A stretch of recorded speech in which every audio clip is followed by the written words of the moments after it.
ਸੰਗਤ ਜੀ, ਵਾਹਿਗੁਰੂ ਜੀ का खालसा, वाहिगुरु जी की फतेह। संगत जी, हम हमारे चैनल गुरबाणी की रोशनी में इस चैनल पर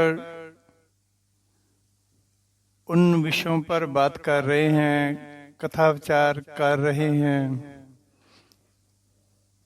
जिनके प्रमाण गुरबाणी में दिए गए हैं।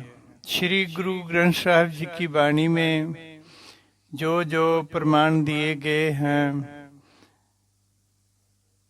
भक्तजनों को समझाने के लिए, गुरबाणी के प्रेमियों को समझाने के लिए, सिखों को समझाने के लिए, तो हम उन विषयों पर बात करेंगे। तो हमारे चैनल में जो पहले वीडियो डाला था वो था भक्त प्रहलाद जी का, जो गुरबाणी में उनके प्रमाण आए हैं शब्दों के रूप में। पूरा पूरा प्रसंग लिखा हुआ है गुरु अमरदास जी की तरफ से, कबीर जी की तरफ से और नामदेव जी की तरफ से। तो हमारे नए चैनल का संचालन, उद्घाटन श्री गणेश लाल जी सोनी अलवर राजस्थान से, जो 26 फरवरी को अपने परिवार के समेत आए थे, तो उन्होंने लॉन्च किया था। उन्हीं से ये गुरबाणी की रोशनी में चैनल है लॉन्च करवाया था। तो हमारी पहली वीडियो थी वो भक्त प्रहलाद जी की।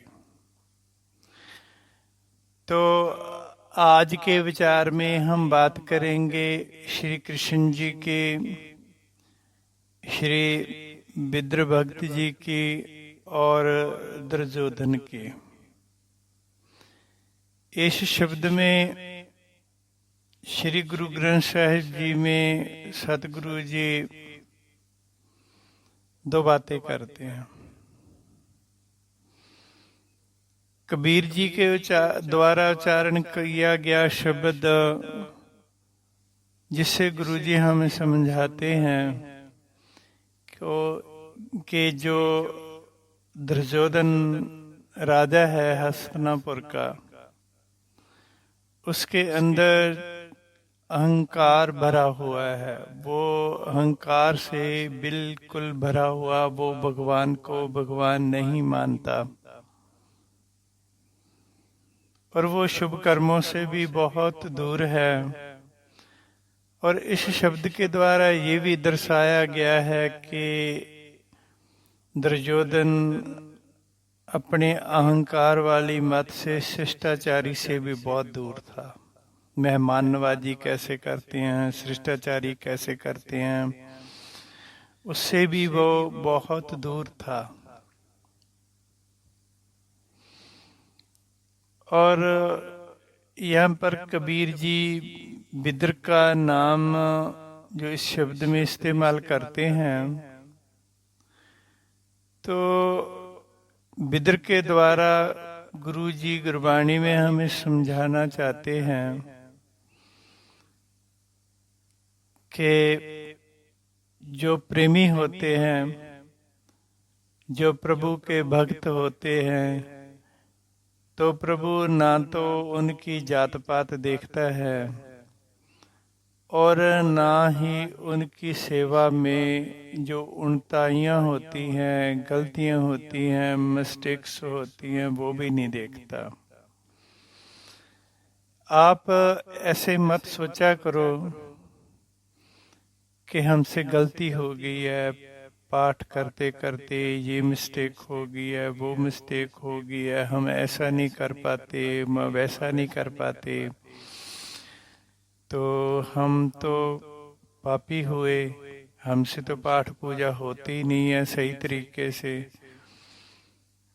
तो जब हम ऐसा सोचते हैं तो ये हमारी भूल है, क्योंकि इस शब्द द्वारा भी यही दर्शाया गया। ये जो शब्द है ना कबीर जी का मारू राग में, जिस पर हम विचार करेंगे, बात करेंगे, राजन कौन तुम्हारे आवे, इस शब्द पर हम विचार करेंगे। तो इसमें भी बिदर की जब बात की गई है तो प्रभु जी श्री कृष्ण जी ने उनका प्रेम देखा, उनका सेवा करने वाला प्यार देखा, श्रद्धा देखी। ये नहीं देखा कि साग में नमक नहीं है, जा और खुशी में जो उल्टा पुल्टा हो रहा है बिदर जी से भगवान के आने की खुशी में, तो भगवान वो नहीं देख रहे, भगवान उनका प्रेम देख रहे हैं, उनकी श्रद्धा देख रहे हैं और उसको देख देख कर प्रसन्न हो रहे हैं। ऐसा ही होता है। देखो कभी कभार आपसे स्नान नहीं होता तो आपको ऐसे लगने लगता है कि जैसे मेरे से कोई गलती हो गई है, भगवान खुश नहीं होंगे। नहीं नहीं, वाहिगुरु जी तो हमेशा ही अपने प्यारों पर खुश रहते हैं। जो कर्म हम प्रेम से करते हैं, कैसे करते हैं ये अलग बात है, लेकिन जो कर्म हम प्रेम से करते हैं वो कर्म को वो बहुत ही नजदीक होकर देखते हैं।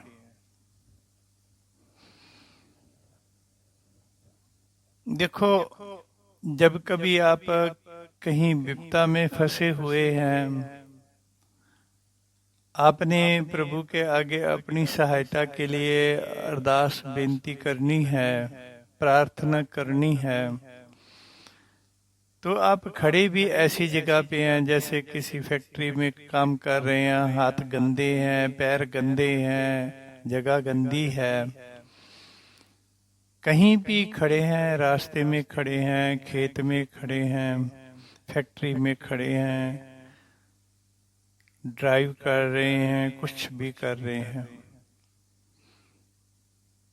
तो क्या वहां पे आपको पांच स्नाने की जरूरत पड़ेगी? पानी ढूंढेंगे वहां पे? क्या अभी अभी पानी जाऊं ढूंढूं और हाथ मुंह धो लूं और फिर अरदास विनती करूं, फिर वो सुनेंगे? नहीं, वो तो आपकी ऐसे ही सुन लेंगे जैसे आप किसी भी हालात में खड़े हैं। तो वो नहीं देखते कहाँ खड़े हो, कैसे खड़े हो, हाथ गंदे हैं, शरीर गंदा है, वो तो तुम्हारे शब्दों को सुनेंगे, तुम्हारी आवाज, तुम्हारी पुकार, तुम्हारी प्रार्थना वो सुनेंगे। तो आप भी तो कभी कभी ऐसा ही करते हैं ना, कहीं भी खड़े होते हैं, प्रभु से प्रार्थना करते हैं, वाहिगुरु जी से अरदास करते हैं कि प्रभु जी यहाँ से मुझे निकालो, तो वो झट से निकाल लेते हैं। अब कभी कभार आपका स्नान नहीं होता तो वैसे ही हाथ मुंह धोकर पाठ कर सकते हैं। पाठ करेंगे तो वो देखेंगे कि इस आदमी ने अपना नियम नहीं तोड़ा। स्नान तो करना चाहिए हर आदमी को, सुबह उठकर, हर धर्म में ही लिखा है। तो गुरबाणी में भी कितनी बार लिखा है, भरभाते स्नान कर, ਜਾਂ गुर सतगुर का जो सिख खाई सो पल के उठार नाम ते आवे, उद्यम करे पल के प्रभाती स्नान करे अमृत सरनावै। ये जो अमृत वेले का सुबह का स्नान होता है ना, तो मानो जैसे अमृतसर सरोवर में स्नान कर लिया, वैसे ही हमने अपने घर में अमृत वेले स्नान कर ले। एक समान ही फल मिलता है अमृत वेले स्नान करने का। करना चाहिए, अदरवाइज की कोई शारीरिक तकलीफ है तो ऐसा भी नहीं सोचना चाहिए कि ये जरूरी है।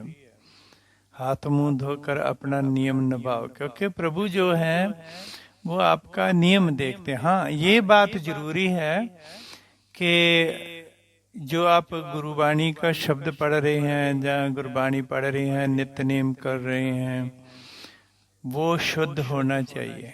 मैंने देखा है कि आप लोग पता नहीं पढ़ते हैं गुरुवाणी तो, लेकिन इसके लिए मैं 100% कंफर्म नहीं हूँ कि आप वाणी कैसे पढ़ते हो, शुद्ध पढ़ते हो या अशुद्ध पढ़ते हो, ये मैं कंफर्म नहीं हूँ।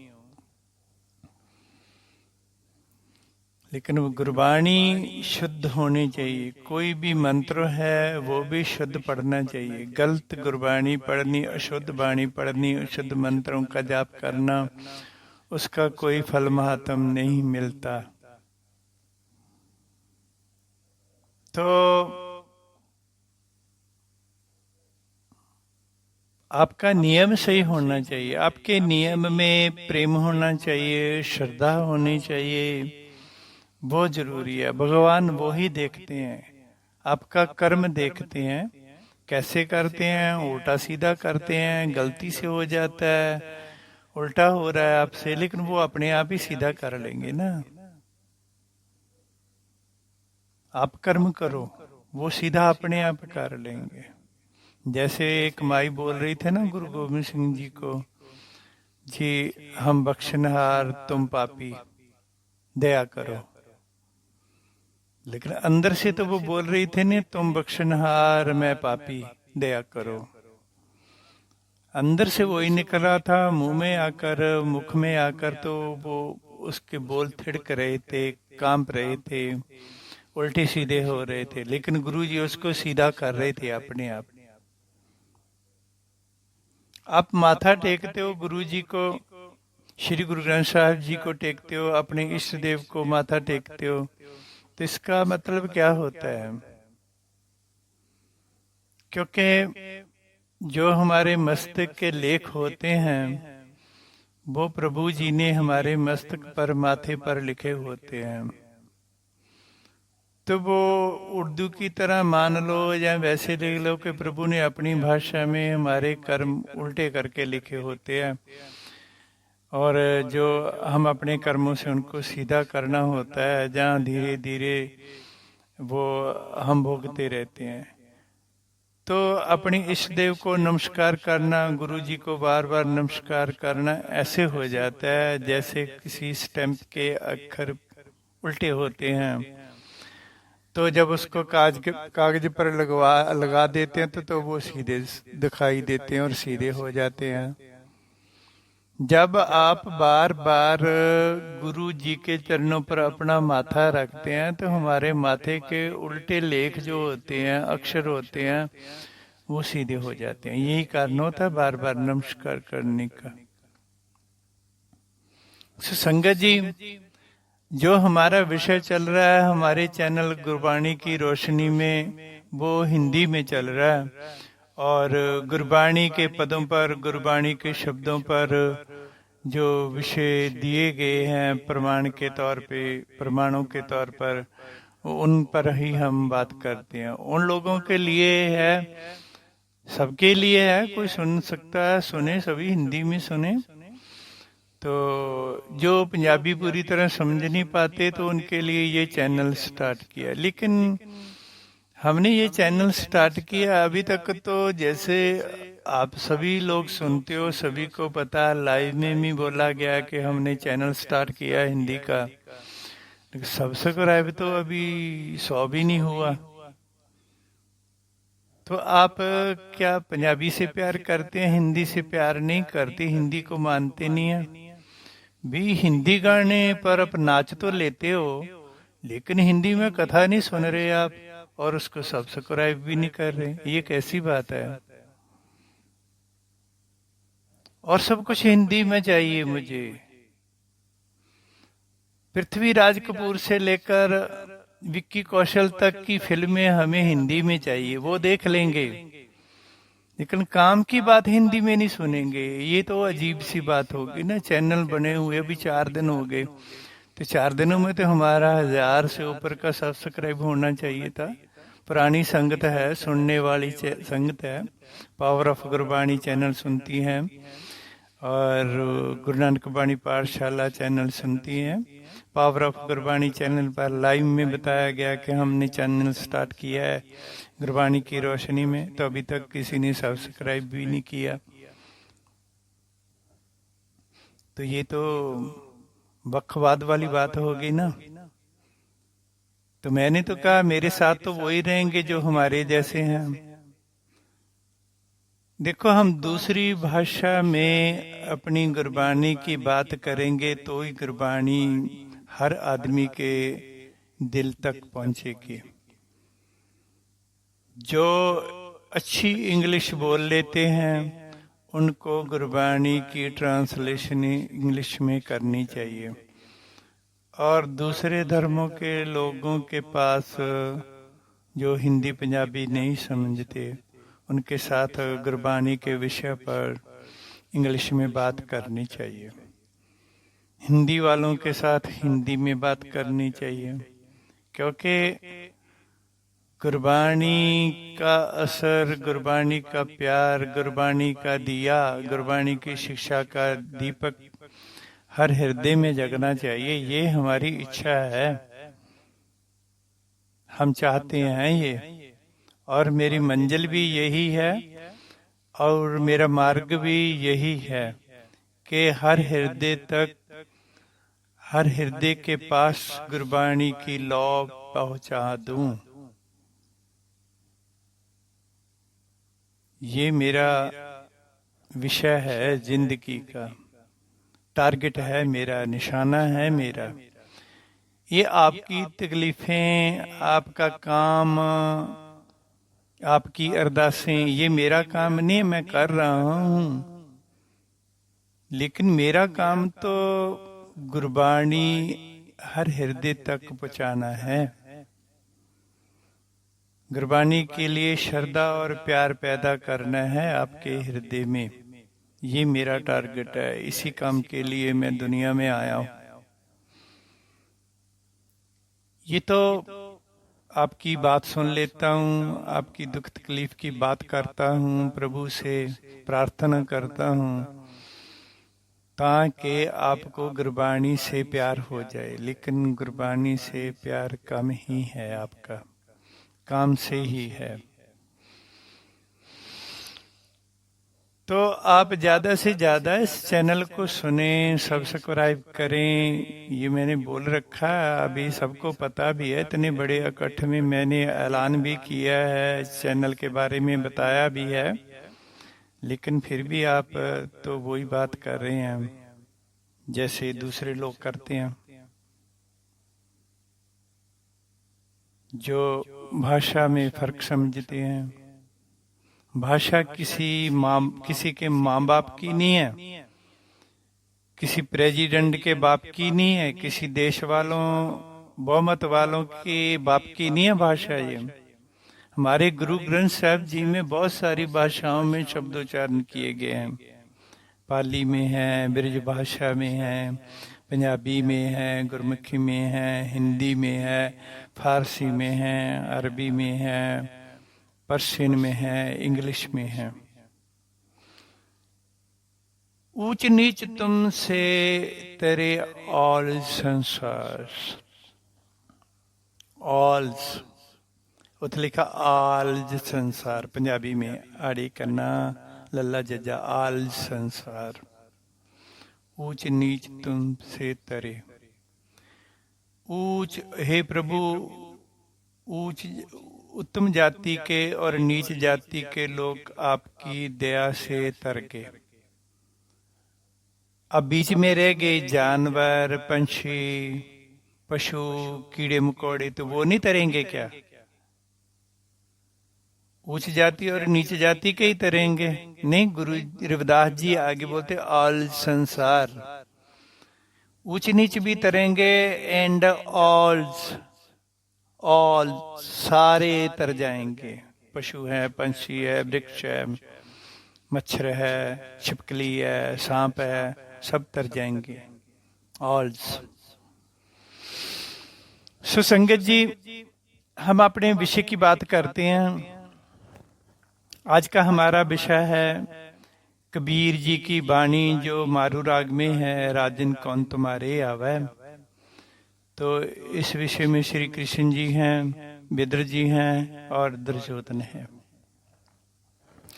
हुआ क्या कि जैसे भगवान श्री कृष्ण जी बार बार हस्तिनापुर के चक्कर लगा रहे थे 5 पांडवों को उनका हक दिलाने के लिए, तो लेकिन जितनी बार भी श्री कृष्ण जी हस्तिनापुर आए दुर्योधन के पास, तो दुर्योधन ने आगे से श्री कृष्ण जी को अपमानित ही किया और हर बार वो लड़ाई करने की ही बात करता था। कभी श्री कृष्ण जी कभी नहीं चाहते थे कि महाभारत हो, उसका युद्ध हो, वो नहीं चाहते थे। वो तो हर बार इस युद्ध को टाल रहे थे। हर मीटिंग में, हर बैठक में, हर चक्कर में श्री कृष्ण जी ने इस युद्ध को टालने की कोशिश की है और हर बार आगे से कर्ण और दुर्योधन युद्ध की घोषणा करते थे। श्री कृष्ण जी को गिरफ्तार करने तक की नौबत भी आ गई थी एक बार। तो ऐसे ही हुआ था, एक बार श्री कृष्ण जी हस्तिनापुर में आए तो विदुर जी के पास ठहरे। जो विदुर जी थे पांडव के बेटे, लेकिन वो दासी के पेट से पैदा हुए थे। दासी पुत्र विदुर सुदामा, विदुर दासी का पुत्र था राजे का ही बेटा, लेकिन दासी के पेट से पैदा हुआ था। इसी चक्कर में जो दुर्योधन था वो उसको नफरत करता था और हमेशा ही छोटा ही समझता था। अपने राजपाट में उसको ओहदा भी बहुत छोटा ही दिया था।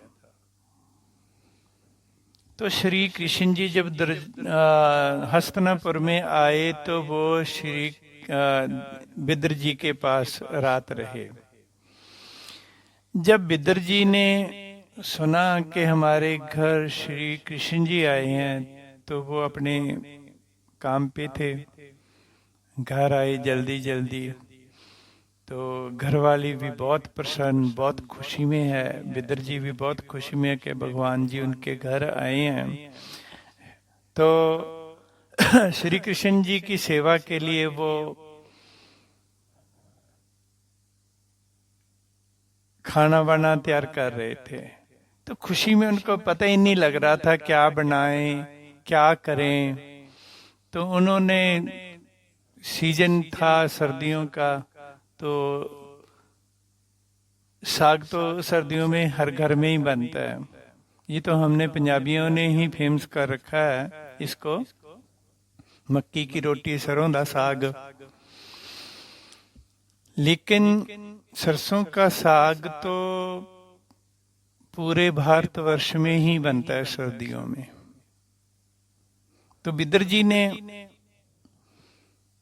विदुर की घरवाली ने श्री कृष्ण जी के आवभगत के लिए वो अच्छा सा साग बनाया, खाना बनाया और भी। लेकिन ये तो मेवा होता है सीजनल, तो साग बनाया। जैसे आप कहीं भी जाओ, रिश्तेदारी में भी जाओ, तो वो आगे से साग बनाते हैं, मक्की की रोटी बनाते हैं। जबकि हम सर्दियों में अपने घर में भी रोज साग ही खाते हैं, फिर भी रिश्तेदारी में जाओ तो आगे साग ही मिलता है। कोई सीजनल है ना। इस पर तो लोग गाने बनाने शुरू कर देते हैं आजकल। तो यूट्यूब पे होते हैं, इंस्टाग्राम में कितने गाने बन जाते हैं। जब सर्दी शुरू होते थे, अब साग खाएंगे, अब पूरा सर्दी साग साग हो जाएगा, हम हरे हो जाएंगे। तो ऐसे ऐसे श्री कृष्ण जी के लिए विदुर के घरवाली ने साग बनाया। तो साग में सब कुछ डाला, लेकिन वो नमक डालना भूल गए प्रेम में। ऐसा नहीं, वैसा नहीं भूले, वो प्रेम में ही उसको पता नहीं चला। तो तब तक श्री बिदर जी भगवान जी के पास खड़े हैं। तो जैसे हम कहीं जाते हैं तो रिश्तेदार में हमें फल काट कर दिए जाते हैं, फ्रूट खाते हैं हम। खाने से पहले जाओ भक्त में दूध के साथ, चाय के साथ पहले फ्रूट वगैरह, चाय वाय पीते हैं, बिस्कुट कुकीज खाते हैं। तो बिदर जी खुशी में भगवान जी को फ्रूट खिला रहे हैं, केले का। तो इतने मस्त हैं प्यार में, इतने खोए हुए हैं श्रद्धा में, खुशी में, कि वो केले की गुटलियां निकाल निकाल फेंक रहे हैं और छिलके श्री कृष्ण जी के हाथ में दे रहे हैं। और श्री कृष्ण जी मुस्कुराते हुए अपने मुंह में डाल रहे हैं, छिलके खा रहे हैं। उन्होंने एक बार भी नहीं कहा बिदर ये क्या कर रहे हो, छिलका हमें खिला रहे और गुटली निकाल कर फेंक रहे हो। जमा बिल्कुल नहीं भगवान जी बोले, वो तो अपने भक्त का प्रेम देख रहे थे।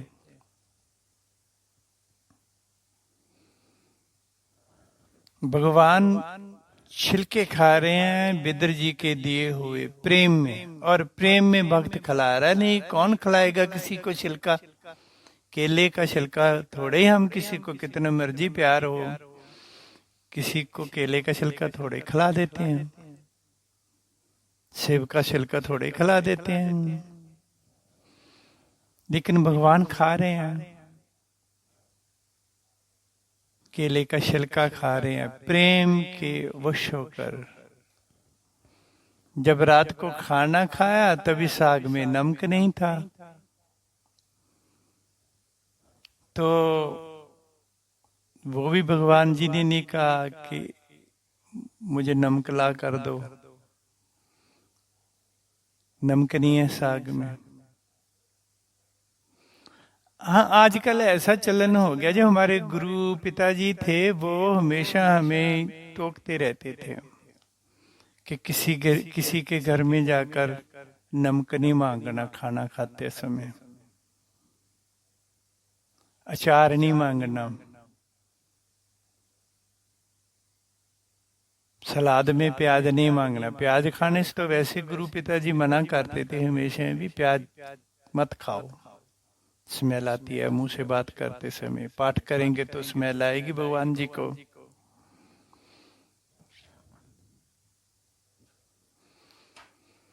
तो भगवान जी ने नमक नहीं मांगा, वो भी खाना खा लिया। पूरी रात ईश्वर की, हरि जी की बातें करते रहे, भक्त जनों की बातें करते रहे। इधर जब दुर्योधन को पता चला था भगवान जी आ रहे हैं, कृष्ण आ रहे हैं हस्तिनापुर में, तो उनको तो पक्का ही था ना भी अब जो आ रहे हैं तो इतने बड़े आदमी हैं, राजा के बेटे हैं, मथुरा कंस के भांजा हैं, कंस की बहन के बेटे हैं, तो वो अवतार कहलाते हैं, भगवान हैं, तो वो हमारे पास ही तो आएंगे रात को।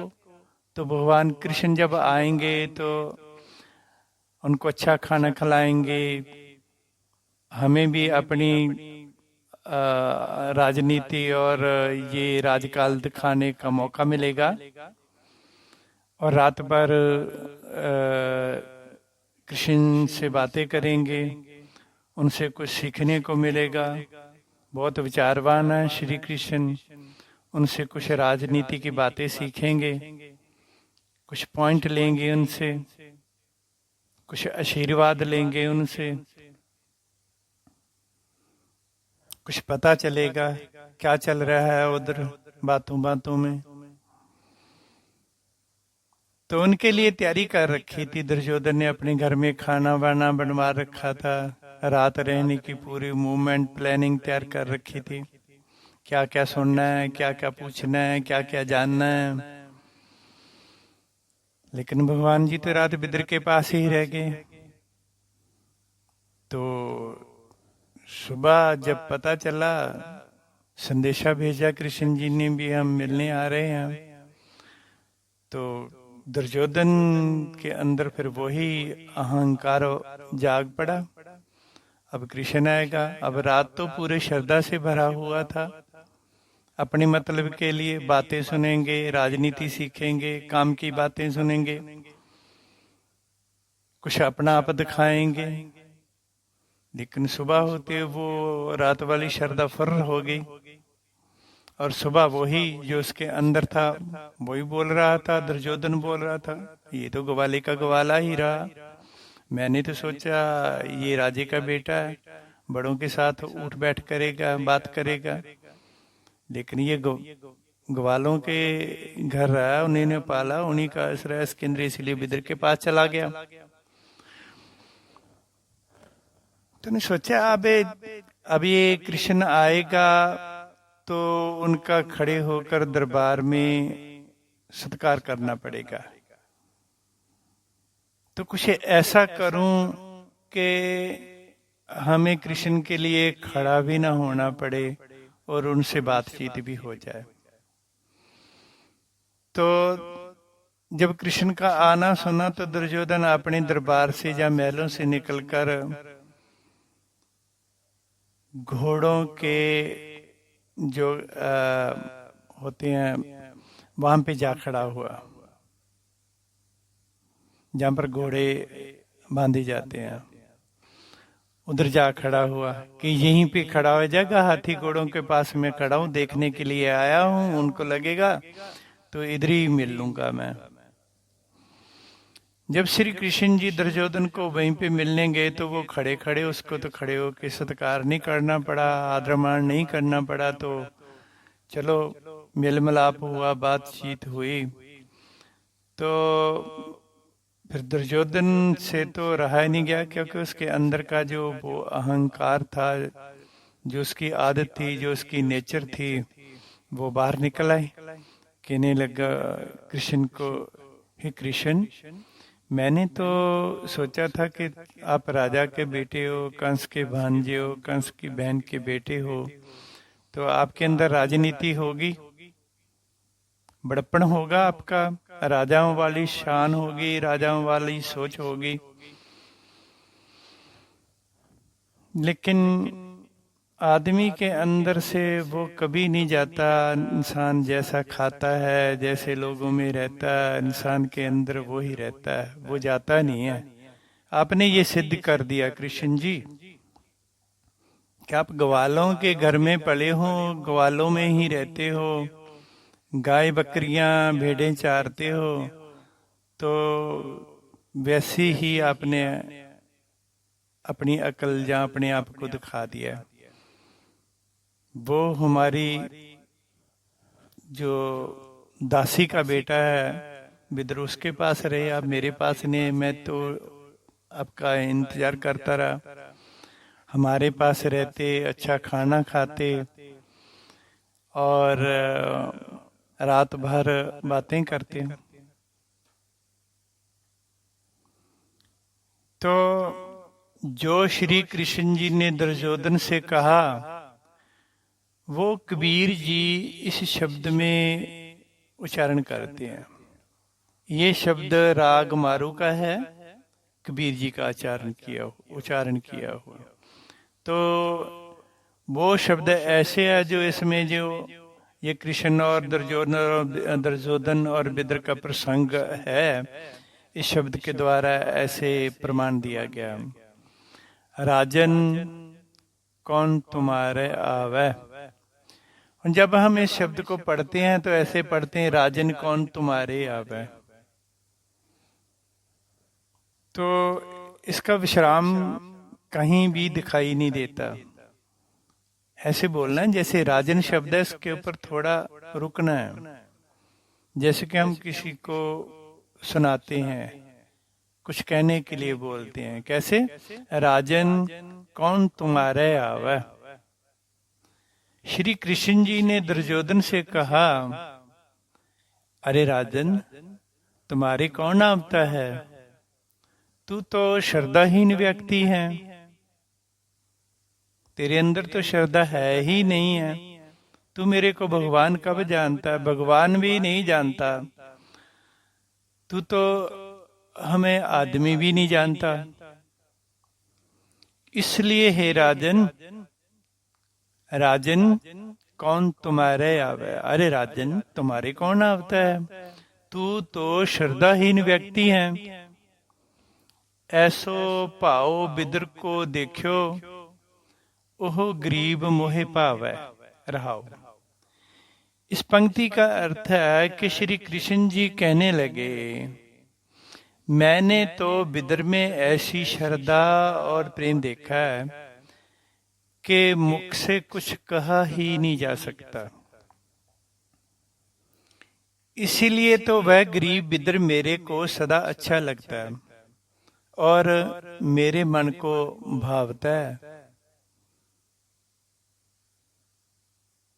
अगली पंक्ति में कबीर जी फरमाते हैं कि कृष्ण जी ने दुर्योधन को क्या कहा। श्री कृष्ण जी ने कहा, हस्ती देख भरम ते भूला, श्री भगवान न जाने। हे राजन,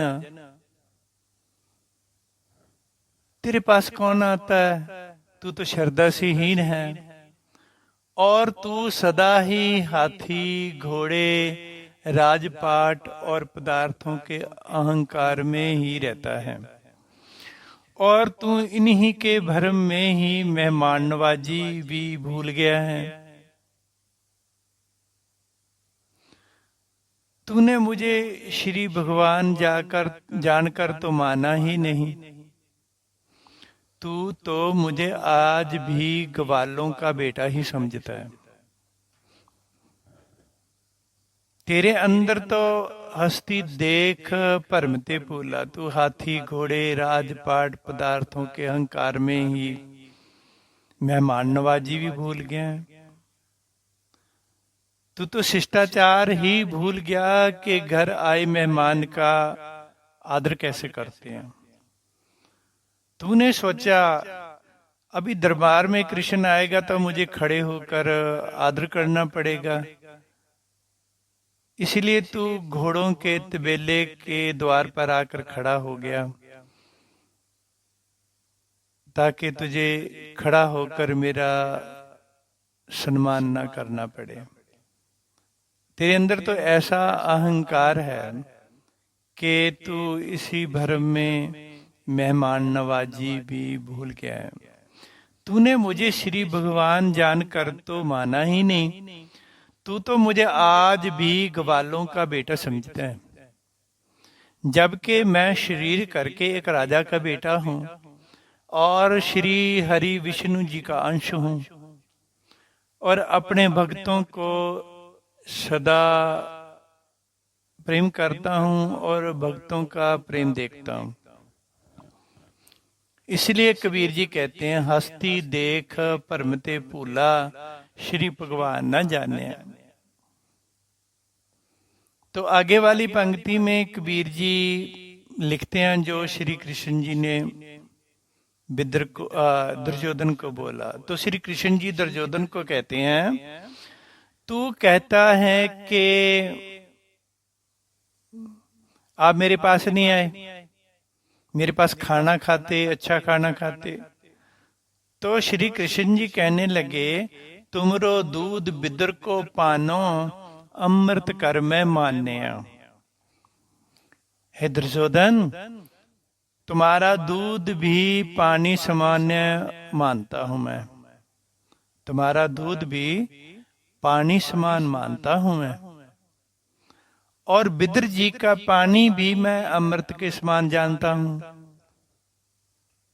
तेरा दूध भी पानी है मेरे लिए और बिदर का पानी भी मेरे लिए अमृत है। तुमरो दूध बिदर को पानो, अमृत कर मैं मान्य। तो अगली पंक्ति में कबीर जी फरमा रहे हैं, जो कृष्ण और दुर्योधन के बीच में संवाद हो रहा है, तो श्री कृष्ण जी दुर्योधन को कहते हैं खीर समान साग मैं पाया, गुण गावत रैन बिहानी। अरे दुर्योधन, जब मैंने विदुर जी का साग अपने मुख में डाला तो उसके समान तो खीर का स्वाद भी नहीं था। वह साग तो खीर से भी स्वादिष्ट था। भले ही विदुर की पत्नी साग में लून डालना भूल गई थी, भले ही वो साग लून के रहित था, पर वैसा स्वाद मैंने अभी तक नहीं चखा जैसा विदुर के साग का स्वाद था। और उसके बाद हमारी सारी रात भक्तजनों के गुण गावते ही निकल गए। खीर समान साग में पाया, गुण गावत रैन बिहानी।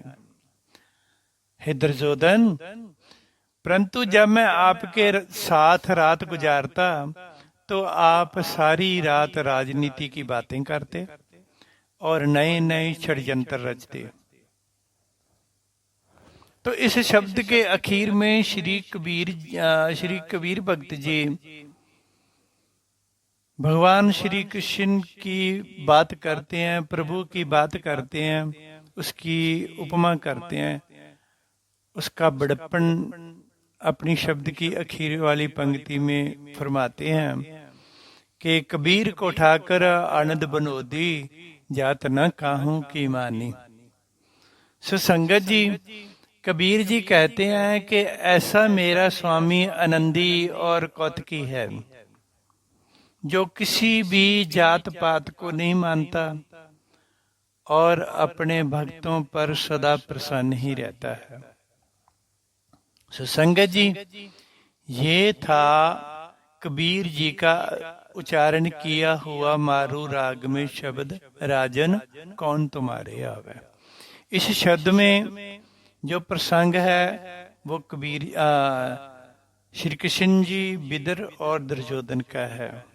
दुर्योधन का अहंकार और विदुर का प्रेम दोनों ही दर्शाए गए हैं भगवान श्री कृष्ण जी की तरफ से।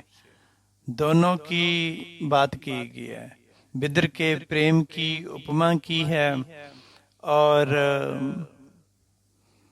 दुर्योधन के अहंकार को श्री कृष्ण जी ने इस शब्द के द्वारा नकारात्मक किया है। सुसंगत जी, ये थी आज की कथा। गुरबाणी की रोशनी में, गुरबाणी में दिए गए प्रमाणों द्वारा, कबीर जी द्वारा उच्चारण किए गए शब्द, राजन कौन तुम्हारे आवे। वाहिगुरु जी का खालसा, वाहिगुरु जी की फतेह।